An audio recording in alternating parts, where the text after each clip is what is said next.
Hi friends, మన నిత్యాస్ ఛానల్లో welcome. So ఈరోజు మనం ఒక కొత్త రెసిపీని అయితే ట్రై చేయబోతున్నాము. సో నాకైతే మన షాప్ పక్కన ఉన్న వైప్ కార్నర్లో అయితే ఈ పేస్తో పాస్తా అనే అదైతే బాగా నచ్చింది. సో మన పక్కన ఉన్న మనీ తమ్ముడైతే నాకైతే ఈ రెసిపీని చూపించాడు అన్నమాట, ఎలా చేయాలో. ఎప్పటికీ మనం ఇంట్లో అయినా చేసుకొని తినేలాగా. సో ఫస్ట్ అయితే ఒక ప్యాన్ హీట్ చేసేసి అందులో కొంచెం ఆయిల్ పోసామన్నమాట. ఆయిల్ పోసినాక చికెన్ ముక్కలు అయితే అందులో వేసేసాము. చికెన్ కొంచెం వేడెక్కక అందులో పచ్చిపాలను అయితే అలాగే యాడ్ చేసాము డైరెక్ట్గానే. సో డైరెక్ట్గా యాడ్ చేశాక అందులో తర్వాత మన పచ్చిపాలను యాడ్ చేశాక అందులో అయితే మనం మైదానైతే యాడ్ చేసుకున్నాము. మైదా యాడ్ చేశాక ఉండలు కట్టకుండా కలిపేసుకున్నాం అన్నమాట. దాని తర్వాత మనం అందులో ఫ్రెష్ క్రీమ్ అయితే యాడ్ చేసుకున్నాము. ఫ్రెష్ క్రీమ్స్తో మంచిగా మిక్స్ చేసుకోవాలి. కంప్లీట్గా మనం వేసిన ఇంగ్రీడియంట్ అంతా అందులో కలిసిపోయేలాగానే ఇట్లా ఫాస్ట్గానే కలిపేసుకోవాలి అన్నమాట. తర్వాత మనం వాళ్ళది ఒక సీక్రెట్గా ఉండే గ్రీన్ కలర్ పేస్ట్ని అయితే అందులో యాడ్ చేసాము. అది సుతా కంప్లీట్గా మిక్స్ చేసుకోవాలి. ఒక్క కాడ సుతా ఇట్లా ఉండొద్దు, కంప్లీట్గా అంతటా మిక్స్ చేసుకొని దాని తర్వాత పాస్తా అనేది అయితే యాడ్ చేసుకోవాలి. మనం ఫస్టే దీన్ని ఉడకబెట్టేసుకున్నాం అన్నమాట. ఉడకబెట్టిన పాస్తాని ఇందులో వేసేసుకొని కలిపేసుకోవాలి. మంచిగా మిక్సింగ్ ఉంటేనే దాని టేస్ట్ అనేది ప్రతి ఒక్క ఫ్లేవర్ అనేది మనకి వచ్చేస్తుంది. ఇది కొంచెం థిక్గా అనిపిస్తే కొంచెం అడిషనల్గా వాటర్ అయితే కొంచెం లైట్గానే పోసేసుకొని కలిపేసుకోవాలి అన్నమాట. ఆప్షనల్, వాటర్ అనేది అయితే ఆప్షనల్. సో ఈ వాటర్ అనేది అయితే ఇందులో మంచిగా మిక్స్ చేసుకోవాలి. మన పాస్తా చూడడానికి చూత చాలా బాగుంది.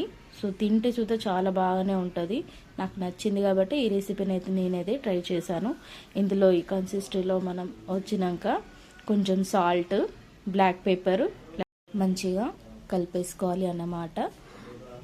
ప్రతి ఒక్క ఇంగ్రీడియంట్ అనేది ఇందులో కంప్లీట్గా యాడ్ అవ్వాలి.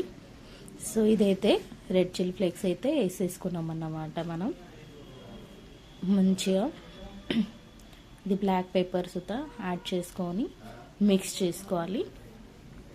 దీంతోనే మన పాస్తాకు అనేది అయితే టేస్ట్ అయితే వచ్చేస్తుంది అన్నమాట. మేమైతే పైకి వెళ్ళి ఇంకో కొంచెం క్రీమ్ అయితే యాడ్ చేసాము. క్రీమ్ అయితే మేము అమూల్ ఫ్రెష్ క్రీమే వాడినాం. ఈ టైంలో అయితే కొంచెం బటర్ సుతా వేసుకోవాలి. బటర్ సుతా కొంచెం యాడ్ చేసుకున్నాం అన్నమాట. టేస్ట్ అనేది అయితే నాకైతే బాగా నచ్చిండే, ఇంతకుముందు తిన్నా కాబట్టి మళ్ళీ ఒకసారి మీకోసం ఈ రెసిపీని అయితే మీ ముందు తీసుకొచ్చాను. మీరు సుతా ఇలాగే చేసుకొని తినాలి.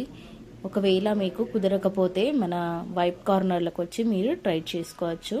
మన సిద్దిపేట హౌసింగ్ బోర్డులో ఉన్న మన బియూనిక్ పక్కన ఉన్న షాప్లో అయితే ఇది రెస్టారెంట్లో అన్నీ అవైలబుల్గా ఉన్నాయి అన్నమాట. పిజ్జా, బర్గర్, శాండ్విచ్, ఈ పాస్తా ఇలాంటి రకరకాలుగా డిషెస్ అయితే ఇక్కడ అవైలబుల్గా ఉన్నాయి. సో నాకు నచ్చిన ఈ పేస్తో పాస్తా అయితే మనీ తమ్ముడు ఇలా చూపించాడు. సో మీరు సుతా ట్రై చేసుకోండి. టేస్ట్ అయితే అదిరిపోయింది. వేడివేడిగానే నాకు మనీ టేస్ట్ చేయమని చెప్పిండు.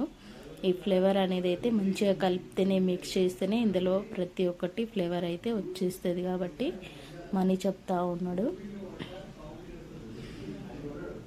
మీకు నా వీడియోస్ నచ్చితే like, share, subscribe friends. Taste అయితే చాలా అదిరిపోయింది. మేమైతే ఇంకా వేడిగానే టేస్ట్ చేసి చూశాను. మీరు సుతా ఒకసారి ఖచ్చితంగా ట్రై చేయండి. మన వైప్ కార్నర్కి ఒకసారి విజిట్ చేయండి. అడ్రస్ వచ్చేసి హౌసింగ్ బోర్డ్ కమాన్, సిద్దిపేట్. అలాగే మన నిత్యాస్ ఛానల్ని లైక్, షేర్, సబ్స్క్రైబ్ చేయడం మర్చిపోకండి. ఇలాంటి మరిన్ని వీడియోస్ మీకోసం తీసుకొస్తూనే ఉంటాను. సో నా ఛానల్ని లైక్, షేర్, సబ్స్క్రైబ్ చేయండి ఫ్రెండ్స్.